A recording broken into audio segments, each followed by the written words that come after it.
Something about Mr. Bean has always felt sad. Not funny, not silly, not cute. Because if you look closely, really closely, you realize something terrifying. Mr. Bean doesn't just live alone. He exists alone. He wakes up alone, eats alone, celebrates alone. And every time he tries to talk to someone, they either ignore him, laugh at him, or get annoyed like he's some kind of problem. But here's the scary part. It's not an accident. It's not a joke. It's a pattern. Mr. Bean isn't just a lonely man. His entire life is built around isolation. And once you start seeing the clues, you can't unsee them. Look at the way he walks into a room. People stare, people judge, people move away from him like he's a walking disaster. And maybe he is, but not by choice. In almost every episode, Mr. Bean is treated like an outsider, a mistake, a glitch in the world that everyone just tolerates because they have no idea what else to do. Nobody asks him how he's doing. Nobody invites him anywhere. Nobody says thank you, or are you okay, or even acknowledges him unless he's causing trouble. And the worst part, he doesn't even realize it. He thinks the world is normal. He thinks people like him. He thinks he belongs here. But watch his eyes when something goes wrong. Just for a second, only a second, there's this tiny look of fear, like he knows he's different, like he feels the loneliness, like the world is too big and he's too small. Mr. Bean makes millions laugh, but when the camera turns off, his life sucks. And this is only the beginning, because once we start digging deeper into his apartment, his past, his childhood, his strange behavior, you'll see the truth. Being Mr. Bean isn't funny, it's tragic. The apartment theory. If you really want to understand why it sucks to be Mr. Bean, start with his apartment. Because his home isn't just a home, it's a warning sign. Oh, I think I'll leave this till tomorrow. Look around the place. The peeling wallpaper, the ancient furniture, the lonely little table set for one, the silence that feels heavier than the room itself. There are no family photos, no childhood pictures, no memories on the wall, nothing that tells you he belongs to anyone, or that anyone belongs to him. It's like he froze his life at some point and never moved on. And this is where Mr. Wicket comes in. Right. Mr. Wicket isn't just his landlord. Decorating day. He's a constant reminder that Bean has no support system at all. Mr. Wicket yells at him, Bean! finds him, evicts him, threatens him, treats him like a burden, like an unwanted child, instead of a tenant. Every time Bean tries to fix something in his apartment, Mr. Wicket punishes him. Mr. Bean! Every time he tries to decorate, Wicket tears it down. It feels less like a landlord and more like a strict guardian who never cared for him. A man who controls the one place Bean calls home, reminding him again and again that he doesn't fully belong there. Mr. Bean is not just living alone. He's living under someone who constantly makes him feel small, unwanted, and powerless. Parents theory. This is where things get uncomfortable, because once you start asking the question, where are Mr. Bean's parents? The entire show suddenly feels different. Think about it. Across decades of episodes, movies, and animated series, we never see a mother. We never hear a father's voice. No phone calls, no letters, no photos, no memories, nothing. It's like they never existed. But here's the disturbing part.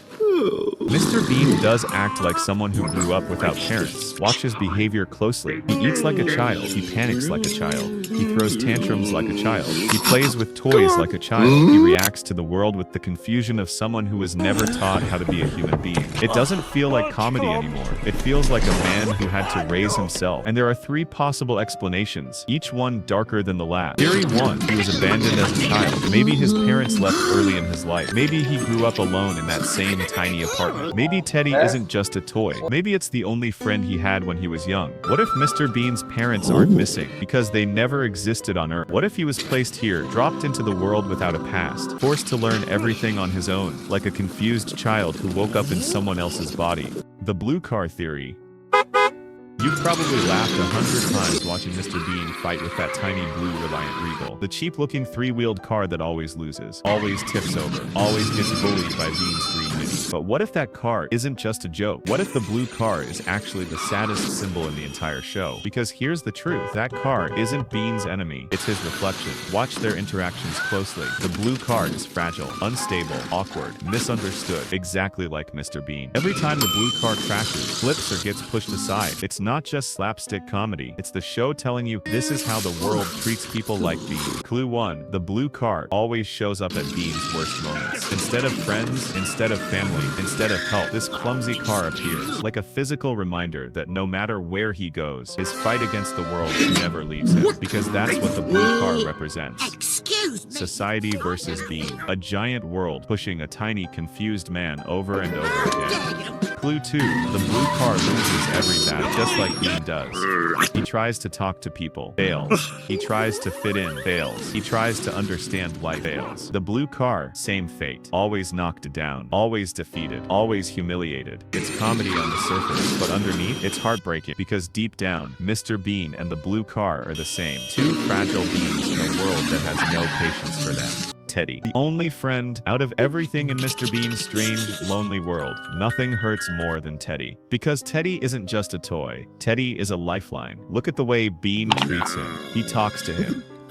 He eats with him. He tucks him into bed. He brings him on adventures. He worries about him. He celebrates with him. He protects him like he's the most important person in his life. And that's the problem. Because Teddy is the most important person in his life. His only friend, his only companion, his only comfort. Most adults have friends, family, loved ones, people who support them when life gets hard. Mr. Bean, he has fabric and stuffing. And he treats Teddy like a real person.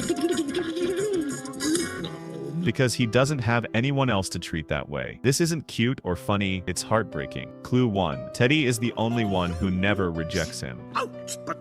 Every human being meets, gets annoyed, gets angry, walks away, pushes him aside. But Teddy listens. Teddy stays. Teddy understands. Or at least Bean believes he does. Teddy is the only relationship in his life where he doesn't have to be scared of being judged. And that tells you everything. Clue 2. Teddy represents the childhood he never got to outgrow. The way he panics when Teddy is in danger. Remember those episodes where Teddy goes missing or gets damaged or is accidentally hurt. Bean doesn't just worry. He falls apart. He panics. He cries. He becomes frantic. That's not a man losing a toy. That's a man afraid of losing the only love he has. Teddy is the happiest thing in Mr. Bean's life. And that is exactly what makes it so sad. Because if your only friend is something that can't talk, can't feel, can't hug you back, your life is empty. And Mr. Bean has learned to fill that emptiness with cotton and butter. The Double Trouble alien. Up until now, everything about Mr. Bean has been sad, but still human. His loneliness, his struggles, his confusion, his broken routines. All of it fits a tragic person trying to survive. But then there are moments that go beyond sadness and land somewhere much darker. Somewhere not human at all. Because Mr. Bean doesn't just act strange, he acts impossible. He falls out of the sky in a beam of light. He survives accidents no human should survive. He bends physics like he's made of rubber. He talks in a language that barely counts as speech. He doesn't bleed. He doesn't break. He doesn't react to danger like a human being. And the scariest part, the world around him reacts like this is completely normal. Everything changes in the Alien Bean Double Trouble episode. Because when Mr. Bean finally sees the UFO, he doesn't run. He doesn't scream. He doesn't hide. He walks toward it, pulled, drawn, like he recognizes something familiar. And inside, rows of clones, copies, multiple versions of himself. Not costumes, not lookalikes, literal duplicates, with the same face, same clothes, same behavior. When he sees them, something in his expression changes. For a split second, he looks like someone who suddenly remembers his past, his identity, his purpose, his origin. And then, just as quickly, it's gone. The UFO closes, the clones vanish, the light disappears, and Mr. Bean is left standing there with no answers, no memories. Till the next time. Just confusion, like they wiped him clean and started him over again. Don't slam the door. So after everything we've uncovered, all the clues, all the tragedies, all the hidden sadness beneath the comedy, one truth rises above everything else. Mr. Bean isn't just unlucky. He isn't just weird. He isn't just different. He's alone. Painfully, deeply, permanently alone. And the world he lives in doesn't make space for him. Not emotionally, not socially, not physically, not even spiritually. He exists on the edges of humanity, close enough to see us, but too far away to ever reach us. He entertains millions, but he has no one at home waiting for him. And even if the alien theories are true, even if he's not human, even if he was dropped into our world like a confused visitor, one thing is painfully clear. Mr. Bean wasn't made for this world, and this world wasn't made for someone like Mr. Bean.